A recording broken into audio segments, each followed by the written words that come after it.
যথেষ্ট ভালো আছো। এই তুমি কি কইতে চাও? একটা মেয়ে মানুষ, সংসারা ঘরের মেয়ে মানুষ, এর থেকে দামি কি শাড়ি পরে?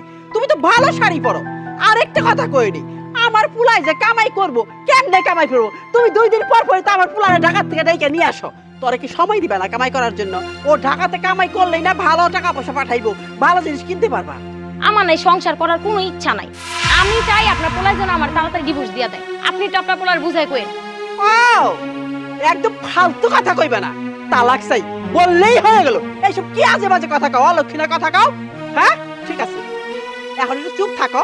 আমার পোলা ঢাকার থেকে আসুক, আমি আমার পোলারে কমনে তোমার কাম কাজ করা ভাল লাগে না, একটা দাসী বান্ধে রাইখা দিতে। মা আমার বাজার আইছে। শোনো, আমার পোলায় অনেকদিন পর ঢাকার থেকে বাইতে আইছে, আমার পোলার সামনে কোনো কথা কইবে না, কিচ্ছু আমার পোলারে বলবে না।